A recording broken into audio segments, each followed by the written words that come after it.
Bonjour, bienvenue dans cette 4e vidéo de la semaine.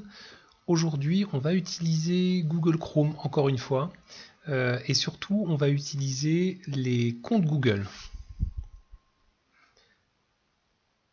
Alors, on va donc ouvrir Google Chrome et vous allez arriver normalement sur la page de Google puisque c'est en règle générale la première page qui s'affiche lorsqu'on ouvre Google Chrome. Alors on a appris la dernière fois qu'on pouvait en haut ajouter des favoris, c'est-à-dire des sites qu'on va voir souvent, Marmiton, Le Loup, je vous ai montré le château de Versailles, etc. Je vais vous montrer aujourd'hui qu'on peut aussi créer des favoris dans le bas. Vous voyez ces petites icônes qui viennent toutes seules, et vous ne savez pas comment elles viennent, vous ne savez pas d'où elles viennent. Je vais vous montrer qu'on peut choisir en fait ce qui va s'afficher. Alors, pour pouvoir utiliser cette fonctionnalité, vous allez peut-être avoir besoin de créer un compte Google. C'est-à-dire si par exemple vous n'avez pas en bas à droite le bouton personnalisé, ça veut dire que vous n'êtes pas connecté en tant que compte Gmail, compte Google. Donc dans ces cas-là, il faudra aller en haut à droite sur le bouton se connecter et il faudra ou vous connecter à votre compte Google si vous en avez un, c'est-à-dire une adresse Gmail, donc il faudra le mot de passe bien sûr, ou alors en créer un. C'est très facile à créer, on va juste vous demander votre nom, votre prénom, votre date de naissance, de choisir un mot de passe, de choisir une adresse mail. Alors moi je vous conseille surtout de noter cette adresse et le mot de passe et de les conserver de façon à pouvoir y revenir.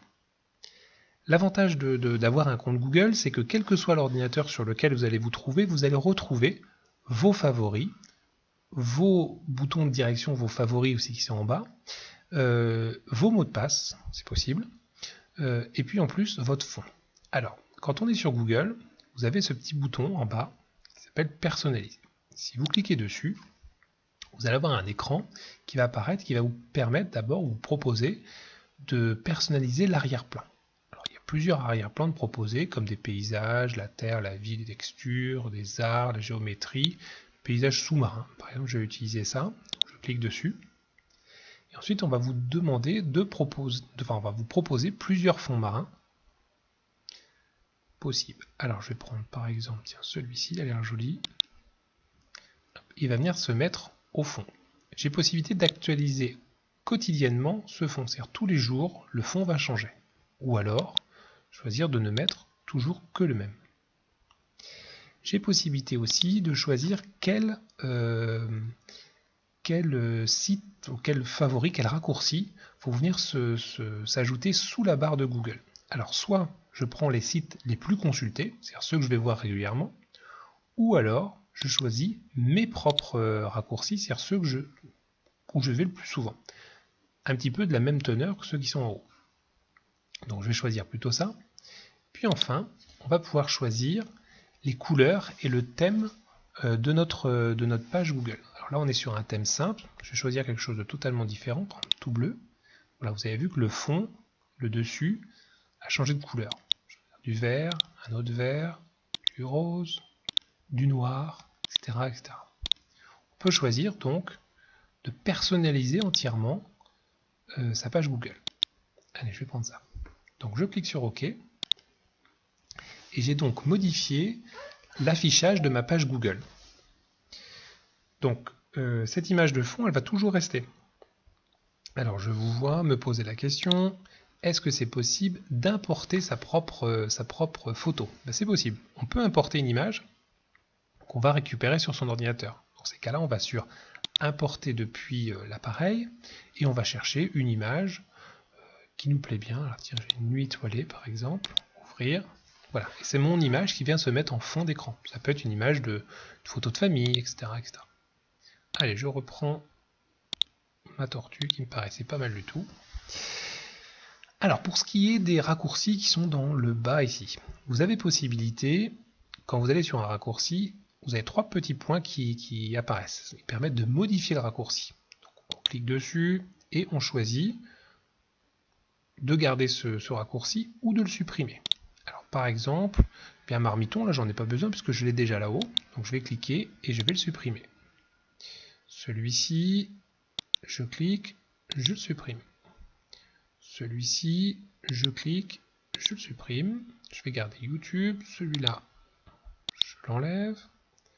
Google, je n'ai pas vraiment besoin puisque c'est cette page-là. Hop là. Voilà. Et SIDTech, je vais l'enlever, j'en ai pas tout à fait besoin. Si vous voulez rajouter un raccourci, bon là j'en ai 3, j'en voudrais un autre, il suffit de cliquer sur le plus. Alors attention, il va falloir connaître l'adresse, ou alors il va falloir avoir copié avant l'adresse du site sur lequel vous voulez vous rendre. Donc par exemple, je vais marquer pour moi mes mails professionnels, mail pro. Et dans l'adresse, je vais marquer l'adresse du site où je vais habituellement pour voir mes mails professionnels. Vous pouvez très bien mettre votre banque, par exemple, c'est possible, pourquoi pas. Ok, et hop, automatiquement, on m'ajoute une icône. Si je clique dessus, je vais arriver, ah bah j'ai dû me tromper, webmail.online.net. Bon, on va m'emmener directement vers la page. Quand vous, alors par exemple, je me suis trompé. Je vais vous montrer, je vais supprimer, je vais aller pour le coup sur mes mails. Ah, c'est webmail.net. Donc, je clique, je copie l'adresse, je reviens en arrière et je vais donc ajouter un raccourci. Mail pro. Voilà. Ok. Impossible de créer de raccourci. Voilà autre chose. Bon, on va mettre autre chose, c'est pas grave. SIDTech, www.sidetech.net. Voilà. Donc j'ai créé un raccourci supplémentaire. Vous avez en haut là des petits ronds qui tournent parce que vous avez possibilité de retourner à la page Google habituelle.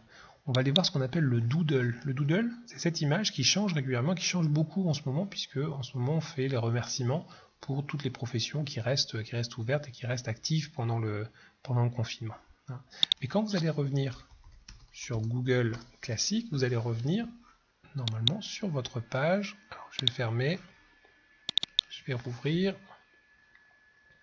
Vous allez revenir voilà, sur votre page que vous aviez choisie. Ok ? Alors le fait d'avoir un